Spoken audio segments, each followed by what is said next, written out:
Welcome back to Tom's Garage again, boys and girls. Good morning. Welcome back to the garage. Today, simple little video I just wanted to cover. A lot of people bring me stuff that needs a battery, and a lot of folks don't know how to change their own batteries. So I'm going to show you how I like to change a battery in a riding lawnmower. Whether your battery is under the seat or whether your battery is behind the engine, like that one. Yep. And the best place I think to get batteries from is Walmart. They got the best prices on batteries and oil and stuff like that. I don't go to the big box home improvement stores or auto parts stores. Whew, boy, they are expensive there. Yep. They only had one. That's the last one they had. This one's 230 cranking amps, cold cranking amps, which is fine for this mower because this mower has a manual blade engagement, and it also has the small 15 horse single cylinder engine, which is a very, a small engine. It doesn't have the electric PTO, the little button you pop to turn your blades on. It don't have that. I was going to put one bigger than that, but they didn't have one. I wanted to put at least a 275, but that's fine. That 230 will be perfectly fine. It had a 190 cc in it. That's my battery right there. I keep that battery. I had to take his battery, the one that was bad, to trade it in. When you go to Walmart to buy a battery, take your old one with you because they charge you $12 core charge. And what I do is I go back to the automotive center. They got a separate section just for lawnmower and ATV batteries. When I get there, I put the old battery in a buggy. I go back to the automotive center and choose the battery I want. Then I go right up to the customer service counter in the front of the store because they're the only one that's trained to be able to ring them up and give you credit for the old one and stuff. Otherwise, if you just go through the checkout and scan it and pay for it without taking it to the counter to get credit for your old one, it'll add $12 to the price of the battery. I'm surprised it ain't gone up to 15 yet. But what I did, I took this one, the new one. I always like to put it on a very, very small 2 amp trickle charge overnight before I install it to make sure it's got enough juice in it. This is just a battery tester. It's a load tester. It puts that battery under a condition as if you were turning the key to crank the engine when you push this button. And that's a good charged battery. And when you choose a battery, always look at the date code. I got lucky. This one was made and delivered last month, just a few weeks ago. I've seen batteries on the shelf that are like 6 months old, and they'll put them to the front, and they'll slide these fresh new ones in the back. So I always find the one with the latest date code you can. Yep. If you had a tractor like this one's got the manual engagement too, but this one has the large 20 horse 2-cylinder V-twin big engine. It takes more to crank that big engine over, especially if it had a electric PTO to engage the blades, because the battery has got to crank that big engine, and that alternator has got to charge that battery and power the PTO. And if you got too small of a battery or a weak battery, you're going to burn up your alternator. So it's better to have too big of a battery than too small of a battery. Yep. And let's change this boy out. Let's change it out. What I always do is take the negative off first. You see the little minus and plus sign. Take the negative off first, because if you take the positive off first and you touch metal, it'll spark, it'll arc. Pow! So if you take the negative off first, Let's do that. God, it's cold in here. Whew.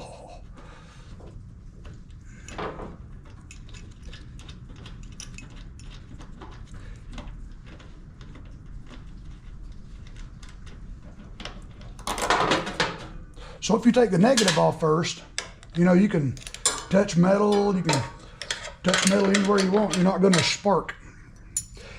I had a guy bring in a tractor one time. Unloading it, I seen smoke coming out of the chassis of it. Something was shorted out. So I ran over there to grab a wrench and I went to take the negative off. And another customer that was there, no, take the positive off, take the positive off. Always take the negative off, because if you take the negative off, you're not going to spark taking the negative off, and it's going to quit that short because you unhook the battery. I couldn't make that guy understand why you should take the negative off if you're having an active short and the thing is melting. Now you can take the positive off. And also what I like to do, because I've seen some janky looking hardware holding these things on before.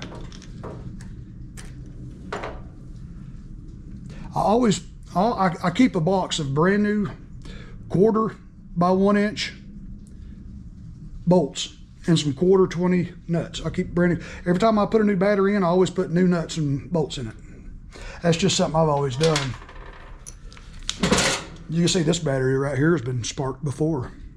Look how it's melted right there in the terminal. Yep.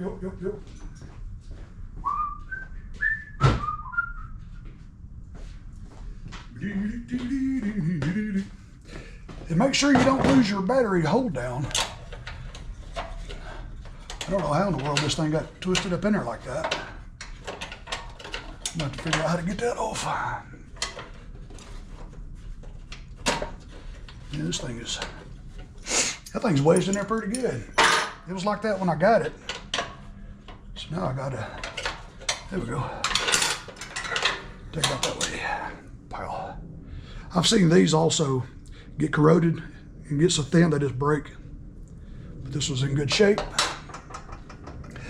Let's see, this little indention right here is for the wires to come out of, and this one's wedged all the way over there. So I have to put them wires back in there like that and have them come out in this little indented part where they're supposed to. Let's see, do we need to go that way or this way? We'll go this way. Oh, make sure your little cradle's in there good. See, otherwise you'd be pinched right there and it'll be just rubbing. And this thing would short. It would short out. And it don't matter what side of the terminal you go on. Let me grab a little piece of sandpaper. I want to clean that terminal post and the terminal end. Or you can use a wire brush, or you can use a piece of sandpaper. And just make sure it's clean, get a good contact. Yeah, they had a 275 amp battery on the shelf beside this one. I didn't want it though, because it looked like to me it had been dropped and it was damaged. That's why I went ahead and got this one.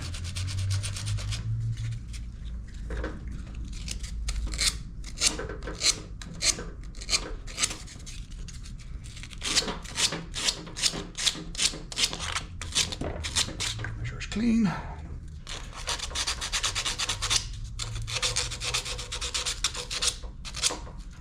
Okay, we'll put the positive on first while the ground's disconnected. That's way, in case you hit something, touch something, metal.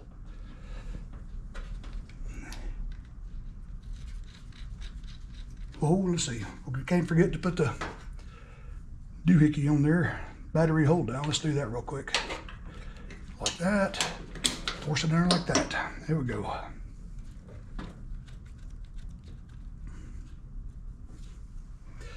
Well, what do I do with the wrenches? There.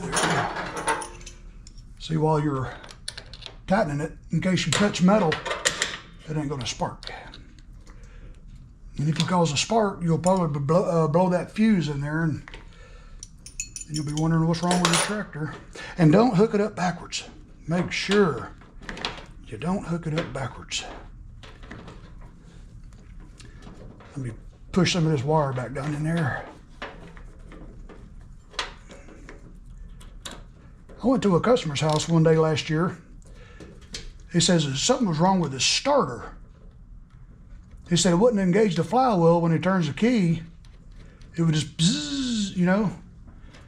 So I just popped his hood, and he had his battery on backwards, and the starter was turning a different, you know, the opposite direction it should have been. It wasn't kicking that gear up. I told him, I said, well, you just got your battery hooked up backwards, and I didn't charge him nothing. I just left him with it, and he gave me a good review. Happy customer. He called me later to come get it and give it a good annual service about 2 months later.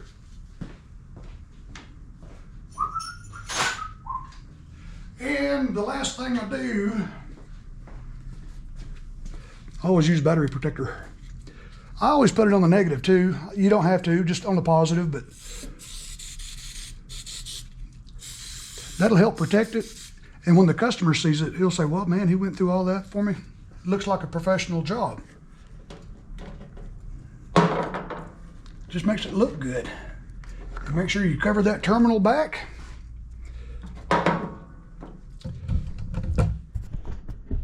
That's all there is to it. That is all there is to it. Now let's set this stuff back over here. And we'll give it a crank. Make sure everything's good. Let's see, let me set the parking brake. Choke. I ain't gonna let it run for just more than a few seconds because I don't want to be closed up in the shop. I like to check the battery while it's running, make sure the alternator's working. You want to make sure you're getting over 13, like 13.45, something like that, or higher, up to like 14 volts.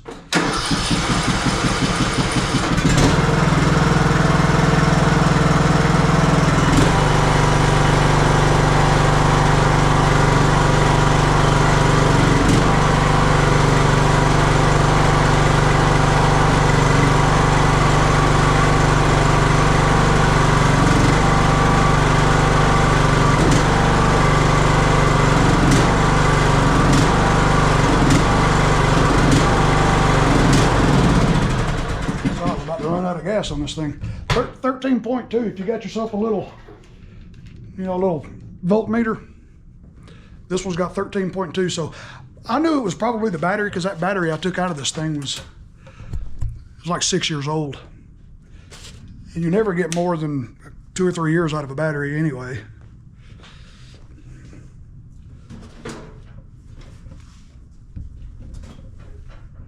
So yeah, that thing's about out of gas. Yeah, you never really get much out of many years out of a battery. And that tester I showed you, I charged his battery before I decided to buy a new one. I charged it overnight too on a slow 2 amp charge. And it had 12 volts when I checked it, when I hooked it up. But you put it under a load and that battery went to absolute zero. It just went.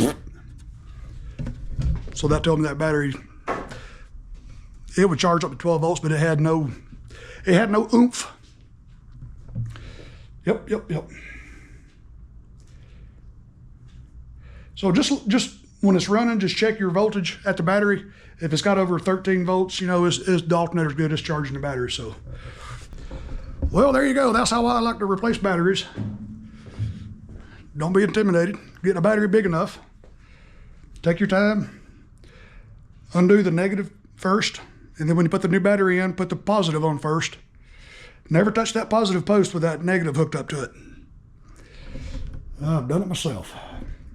Well, all right, boys and girls, quickie little tidbit video today. I ain't got much else going on now. I just had a customer pick up a bunch of stuff. Welcome to January in Georgia. Y'all be good, boys and girls. Love y'all to death, man. Thanks for watching another Tom Movie video. And we will catch y'all on the next one. Y'all be good. Love y'all.